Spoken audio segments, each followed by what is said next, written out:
What's up, guys, and welcome back to another video. Today's video is predictions time for Ireland versus Japan, or Japan versus Ireland, taking place this weekend on Saturday in what should be quite an awesome game. I think I'm excited for this one, not only because it's another Japanese game, but just to see the atmosphere that Japan bring to the Rugby World Cup, not only for their home nation, but for all the other countries around the world.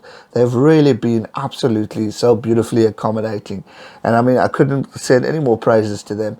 And I'm excited to see what they do in a game like this. There's a lot of talk of these Japan playing Ireland and Scotland because people are thinking, could we see an upset? Could we see a repeat of 2015? Could Japan make history and go to a quarter-final? Well, if they can beat Ireland, they can do absolutely that. They just need to get past Scotland convincingly or just beat Ireland properly. I mean, anything can happen, and that's the thing about a Rugby World Cup. We've seen the first upset between Fiji and Uruguay at the time of this recording, so we still haven't seen the other fixtures.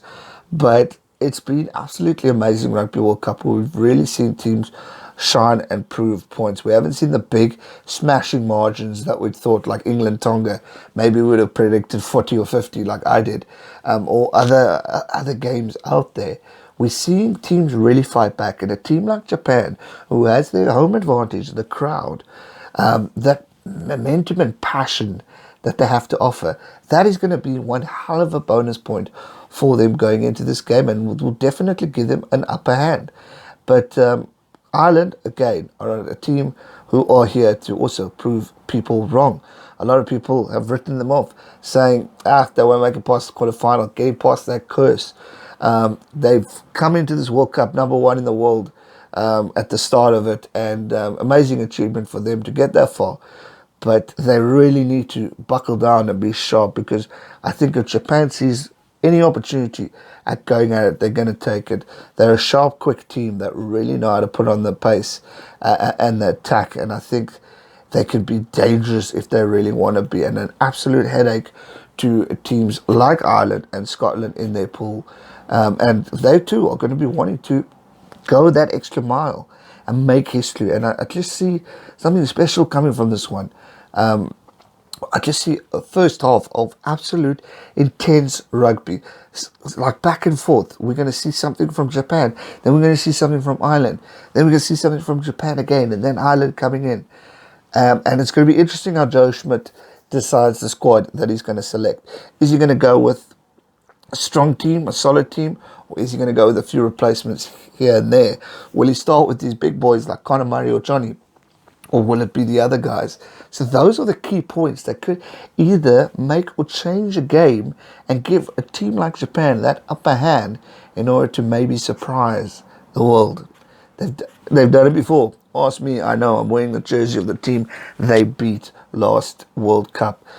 Japan's last 5 games were against, obviously, Russia. They beat Russia 30-10 in the opening game of the Rugby World Cup. South Africa, yes, they got a bit of a drumming, 41-7. But if we look at that before that, Tonga, they beat 41-7. They beat USA 34-20. So they really have had some good results in the last 5 games that they've played. So solid work from Japan. Ireland have been on a bit of a winning streak at the moment. 3 games winning streak. They beat, let's go back to that loss that everyone hasn't forgotten quite yet. It was when they played England. 57-15, absolute drumming, records broken. They destroyed Ireland in a game that I thought was going to be one hell of a close encounter to see an exciting game of rugby, but it wasn't the case. England just destroyed Ireland.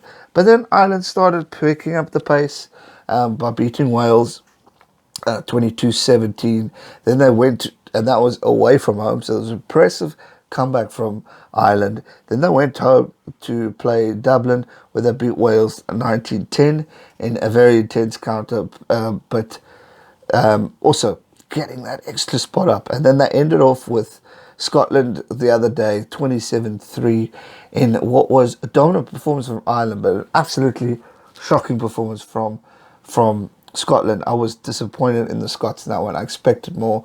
They had a lot of possession at one stage. They could have capitalised, but solid defence from Ireland really took the game away from them and put them in that extra advantage. And I think that's one thing could be the tiring factor for Japan. They're going to be on attack, but Ireland are just going to sit fast. And that's what they did very cleverly in the last 10 to 15 minutes of the game. They slowed it down.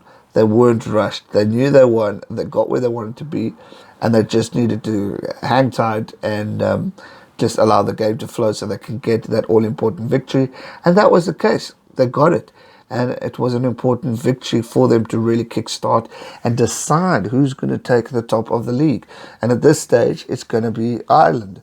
But now they've got a tough encounter against Japan. I will be live streaming this one. Should be an awesome game to watch. But having said that, I think that Japan will put up a solid fight in the first half. I think it's going to be intense, and they're going to really go at it. But I think the second half, they're just going to tire out just a bit, because I think that defensive movement, I think Japan will have a lot of possession and territory in the first half and maybe first 10, 15 minutes of the second half. But then I think Ireland's going to come back, and depending who their wings are, I mean, Stockdale went on form. He is a freaking fast machine, that guy. Got Keith Earls as a backup. It's selected. There's some quality players. If you've got the likes of Conor Murray, his box kicking movement is pure class. So if he gets that right, we will see forward movement play. Ireland can also play a beautiful running game. So all these little things in place, which they provided against Scotland, they do that against Japan, they pretty much will dominate and get the all-important victory that they need, which will pretty much seal a position for Ireland in this Rugby World Cup. Because if we look at the remaining, you've got Russia and Samoa for Ireland, and I mean, you'd think those two teams should be a sealed deal and a victory. If there's going to be another threat, I would say it's Japan. But I just somehow think that Japan might just get a little tired and Ireland will have the upper hand on them and therefore pick up a victory. From a points margin, maybe over 10, 15 points, because I just think they'll just score a few solid points at the end there. But it should be a solid result and a solid performance from these two teams. I'm hoping for an epic encounter. I want to see closeness, intensity, brilliant passion from both teams, and fast forward movement and a lot of tries. If we can see that, we've got a good game ahead of us. So that's my prediction. Ireland to win by 10 to 15 points. Japan to tire out right about second half, but it should be an exciting encounter. Let me know your thoughts in the comment section down below. Could this take over the upset of Uruguay and Fiji and become the biggest upset of this World Cup so far? We'll have to wait and see. Anything is possible. Us as South Africans, we know. So yeah, hit that thumbs up button, subscribe if you're new, and I'll see you guys real soon for another one. Thanks so much for watching. Stay safe and never give up. Cheers.